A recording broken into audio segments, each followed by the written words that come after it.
I've got two questions for you. What's your calling? And what are you so passionate about that you feel it in your soul? And then a follow-up question. What's holding you back from going after that passion?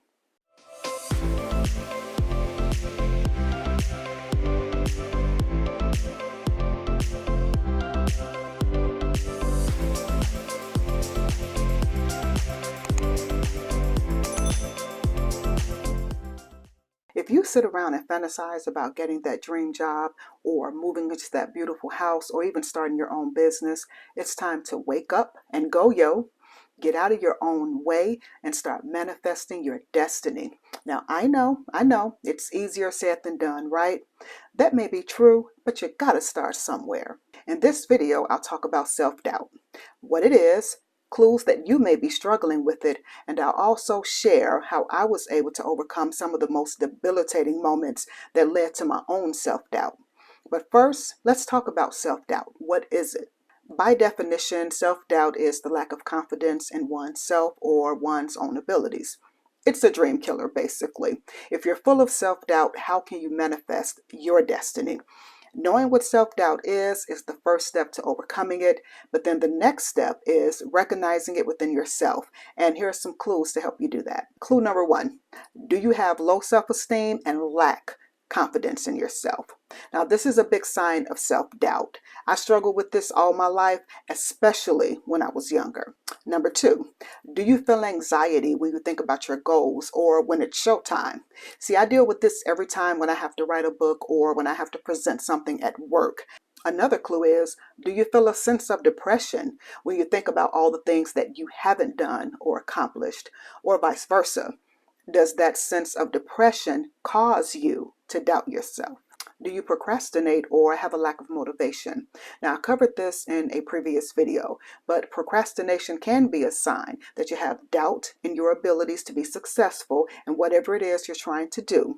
So then you'll put it off or you lack the motivation to even get started. Self-doubt can manifest itself in many other ways, but it's up to you as the individual to decide how you're going to address it and eventually how you'll overcome it. If you've seen my previous videos, then you know I like to get to the root of an issue in order to solve it. So let's talk about the causes of self-doubt. Childhood upbringing plays a big role in self-doubt, as those experiences, they shape our habits and even our personalities. Up until the 5th grade, I was teased, I was ridiculed, I was even bullied on a daily basis by other kids.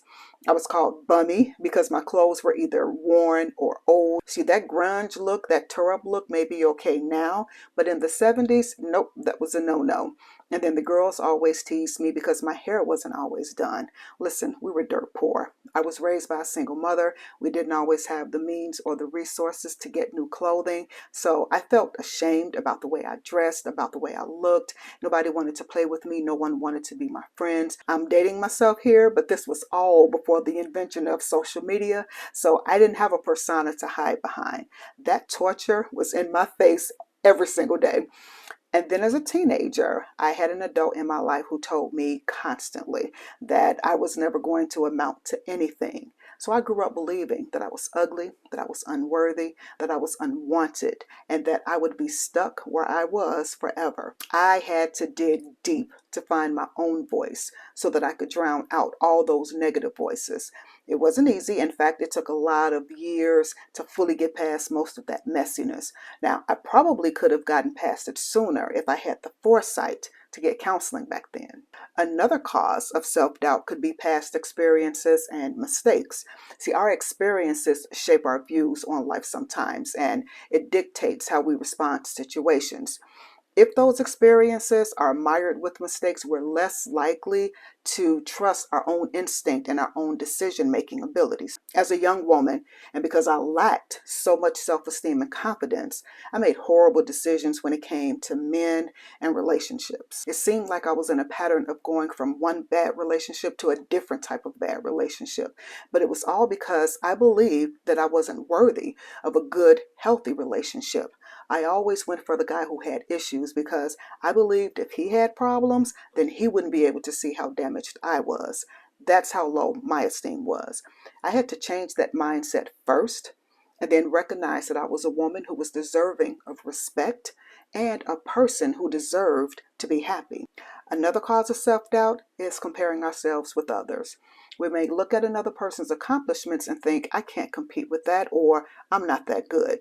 That's a trap that's easy to fall into because no matter what the circumstance, there will always be somebody who's better than you. But you have to recognize your worth for what it is and not look at the next person.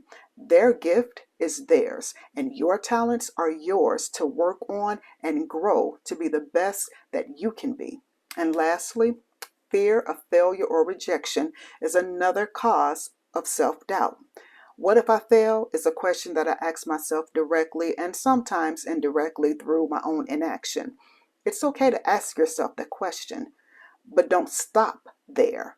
Follow it up with, what if I don't fail? What if I actually succeed? You can't allow yourself to be so paralyzed by fear that it prevents you from even trying. Nothing beats a failure but a try. That's what I was always told. It's that mindset that actually helped me to make a giant career change a few years ago. I thought about doing it years before, but I would always talk myself out of it because I was comfortable with the years of experience that I'd gained in my previous career. And then one day I said, all they can do is tell me no. And I applied for a role that was so far out of my league, I just knew they were going to reject me. Not only did I get the job, I excelled at it, and I was promoted 3 times within 4 years. That move changed my life financially and professionally. And it's all because I let go of that fear of failure and rejection, and I took a giant leap of faith. Every single obstacle that I just described in this video, I faced them. So I'm not telling you something that I've heard, I'm telling you what I know. How did I overcome it all and turn self-doubt on its head? You guessed it.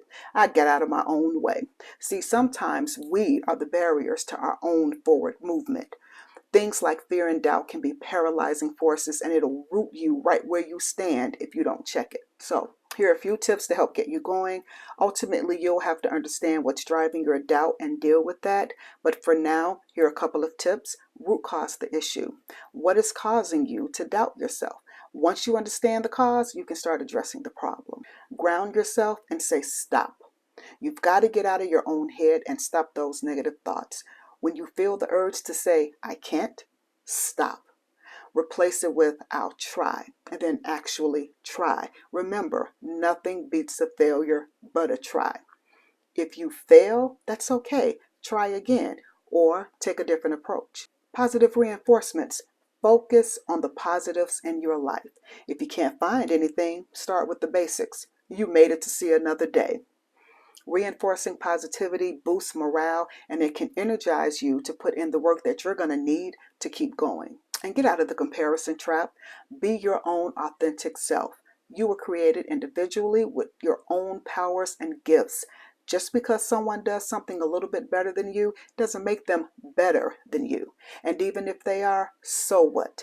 Be the best in whatever it is that you do. And if you want to do that thing better, then practice at it. But don't compare yourself to others because life is not a competition. Lastly, if you find it too hard to overcome self-doubt, talk to a counselor because there may be some other underlying issues that require professional assistance. Listen, none of this is one size fits all. Find what works for you. No matter what avenue you start, just start making moves and go, yo. Get out your own way. I love y'all, and I'll talk to you later. If you like this video, you know what to do. Hit that subscribe button, hit that like button, and then share it. Thanks for watching.